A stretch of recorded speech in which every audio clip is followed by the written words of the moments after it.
ਇੱਕ 6 ਸਾਲ ਦੀ ਕੁੜੀ ਜਿਹਨੇ ਹਮੇਸ਼ਾ ਚਾਹਿਆ ਸੀਗਾ ਕਿ ਮੈਂ ਡਾਂਸ ਕਰਨਾ, ਮੈਂ ਡਾਂਸ ਨੂੰ ਬਹੁਤ ਜ਼ਿਆਦਾ ਪਿਆਰ ਕਰਦੀ ਹਾਂ। ਉਹ ਜਿਵੇਂ ਜਿਵੇਂ ਵੱਡੀ ਹੁੰਦੀ ਆ ਉਹਦੇ ਸੁਪਨੇ, ਉਹਦੇ ਐਂਬੀਸ਼ੀਅਸ, ਉਹਦੇ ਏਮ ਚੇਂਜ ਹੁੰਦੇ ਗਏ ਹਨਾ। ਜਦੋਂ ਤੁਸੀਂ ਵੱਡੇ ਹੋਏ ਜਾਂ ਤੁਸੀਂ ਆਪਣੀ ਕਾਲਜ ਲਾਈਫ ਦੇ ਵਿੱਚ ਆਏ ਤਾਂ you want to be a gynaecologist, ਠੀਕ ਹੈ। ਦੈਨ ਉਸ ਤੋਂ ਬਾਅਦ ਤੁਸੀਂ ਪਰਸਿਊ ਕਰਦੇ ਹੋ ਫੈਸ਼ਨ ਡਿਜ਼ਾਈਨਿੰਗ। ਉਸ ਤੋਂ ਬਾਅਦ ਇੱਕ ਐਕਟਰ ਵਾਲੀ ਲਾਈਨ ਸ਼ੁਰੂ ਹੁੰਦੀ ਹੈ, ਇੱਕ ਮਾਡਲਿੰਗ ਵਾਲੀ ਲਾਈਨ ਸ਼ੁਰੂ ਹੁੰਦੀ ਆ। What is really we're actually want to do? ਮੈਨੂੰ ਪਤਾ ਕੀ ਲੱਗਦਾ ਹੈ, ਮੈਨੂੰ ਤਾਂ ਲੱਗਦਾ ਮੈਂ ਸ਼ੁਰੂ ਤੋਂ ਆਹੀ ਕਰਨਾ ਸੀ what I'm doing right now because I love it.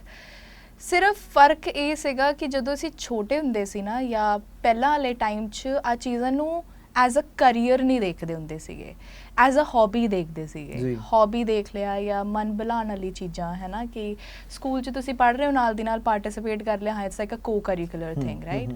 So nobody used to take it seriously. And ਮੇਰੀ ਲਾਈਕ ਸਬਕੌਂਸ਼ੀਅਸ ਸਾਡੀ ਵੀ ਇੱਦਾਂ ਦੀ ਸੀਗੀ ਕਿ ਹਾਂ ਕਰ ਲਿਆ ਮੌਜ ਮਸਤੀ ਲਈ, ਠੀਕ ਹੈ, but what you ਗੋਨਾ do, you can earn from it, right? So the goal was to do something serious, and obviously it's not like ਕਿ ਮੈਨੂੰ gynecology ਇੰਨੀ ਨਹੀਂ ਇੰਟ੍ਰੀਗ ਕਰਦੀ ਸੀ। I always wanted to do it, I wanted to be a gynecologist and I did try doing it, but ਨਹੀਂ ਹੋਇਆ ਮੇਰੇ ਤੋਂ। Profession ਵਧੀਆ ਲੱਗਦਾ ਸੀ ਤੁਹਾਨੂੰ? ਹਾਂ, ਮੈਂ ਹਮੇਸ਼ਾ ਬਹੁਤ ਅਰਾਊਂਡ ਬੜਾ ਵੀਅਰਡ ਲੱਗੇਗਾ, like I've been around pregnant women a lot, like in my house, my ਮਾਸੀਜ਼ and everybody, and I've seen a lot of kids. ਔਰ ਉਹਨਾਂ ਦੀ ਪ੍ਰੋਬਲਮਸ ਉਹਨਾਂ ਦੀਆਂ। ਹਾਂ, and then ਮੈਨੂੰ ਨਾ ਉਹ ਚੀਜ਼ ਬਹੁਤ ਜ਼ਿਆਦਾ ਇੰਟਰਸਟ ਵੀ ਕਰਦੀ ਸੀ, ਐਂਡ ਬਹੁਤ ਕਿਊਰੀਅਸ ਸੀ ਕਿ ਮੈਂ ਟੂ ਸਟੱਡੀ ਦੈਟ। ਤੇ but then it takes a lot of you know to get into it. It's not just biology, it's ਬਹੁਤ ਕੁਛ ਹੈ ਉਹਦੇ 'ਚ। ਸੋ ਮੇਰੇ 'ਚ ਇੰਨੀ ਪੇਸ਼ੈਂਸ ਟੂ ਬੀ ਓਨੈਸਟ ਨਹੀਂ ਹੈਗੀ to give so many years to ਦਿਸ।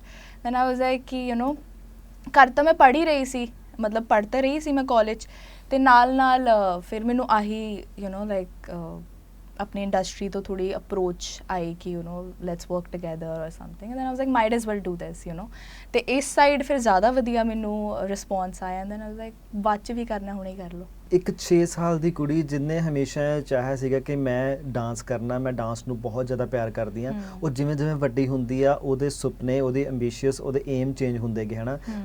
ਜਦੋਂ ਤੁਸੀਂ ਵੱਡੇ ਹੋਏ ਜਾਂ ਤੁਸੀਂ ਆਪਣੀ ਕਾਲਜ ਲਾਈਫ ਦੇ ਵਿੱਚ ਆਏ ਤਾਂ you want to be a gynaecologist, ਠੀਕ ਹੈ। ਦੈਨ ਉਸ ਤੋਂ ਬਾਅਦ ਤੁਸੀਂ ਪਰਸਿਊ ਕਰਦੇ ਹੋ ਫੈਸ਼ਨ ਡਿਜ਼ਾਈਨਿੰਗ। ਉਸ ਤੋਂ ਬਾਅਦ ਇੱਕ ਐਕਟਰ ਵਾਲੀ ਲਾਈਨ ਸ਼ੁਰੂ ਹੁੰਦੀ ਹੈ, ਇੱਕ ਮਾਡਲਿੰਗ ਵਾਲੀ ਲਾਈਨ ਸ਼ੁਰੂ ਹੁੰਦੀ ਆ। What is really we're actually want to do? ਮੈਨੂੰ ਪਤਾ ਕੀ ਲੱਗਦਾ ਹੈ, ਮੈਨੂੰ ਤਾਂ ਲੱਗਦਾ ਮੈਂ ਸ਼ੁਰੂ ਤੋਂ ਆਹੀ ਕਰਨਾ ਸੀ what I'm doing right now because I love it.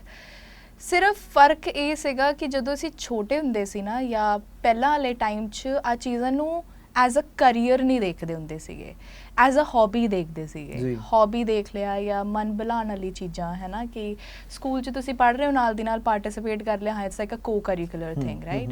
So nobody used to take it seriously. And ਮੇਰੀ ਲਾਈਕ ਸਬਕੌਂਸ਼ੀਅਸ ਸਾਡੀ ਵੀ ਇੱਦਾਂ ਦੀ ਸੀਗੀ ਕਿ ਹਾਂ ਕਰ ਲਿਆ ਮੌਜ ਮਸਤੀ ਲਈ, ਠੀਕ ਹੈ, but what you ਗੋਨਾ do, you can earn from it, right? So the goal was to do something serious, and obviously it's not like ਕਿ ਮੈਨੂੰ gynecology ਇੰਨੀ ਨਹੀਂ ਇੰਟ੍ਰੀਗ ਕਰਦੀ ਸੀ। I always wanted to do it, I wanted to be a gynecologist and I did try doing it, but ਨਹੀਂ ਹੋਇਆ ਮੇਰੇ ਤੋਂ। Profession ਵਧੀਆ ਲੱਗਦਾ ਸੀ ਤੁਹਾਨੂੰ?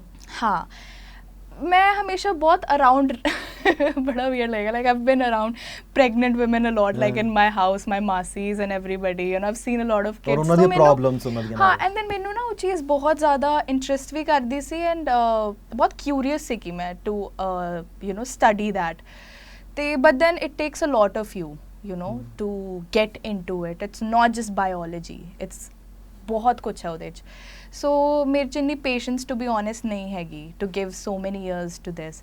ਦੈਨ ਆਈ ਵਾਜ਼ ਲਾਈਕ ਕਿ ਘਰ ਤਾਂ ਮੈਂ ਪੜ੍ਹ ਹੀ ਰਹੀ ਸੀ, ਮਤਲਬ ਪੜ੍ਹ ਤਾਂ ਰਹੀ ਸੀ ਮੈਂ ਕਾਲਜ, ਅਤੇ ਨਾਲ ਨਾਲ ਫਿਰ ਮੈਨੂੰ ਆਹੀ ਲਾਈਕ ਆਪਣੀ ਇੰਡਸਟਰੀ ਤੋਂ ਥੋੜ੍ਹੀ ਅਪਰੋਚ ਆਈ ਕਿ let's work together or something. Then I was like might as well do this, ਅਤੇ ਇਸ ਸਾਈਡ ਫਿਰ ਜ਼ਿਆਦਾ ਵਧੀਆ ਮੈਨੂੰ ਰਿਸਪੌਂਸ ਆਇਆ। ਦੈਨ ਆਈ ਵਾਜ਼ ਲਾਈਕ ਬਾਅਦ 'ਚ ਵੀ ਕਰਨਾ, ਹੁਣੇ ਕਰ ਲਓ।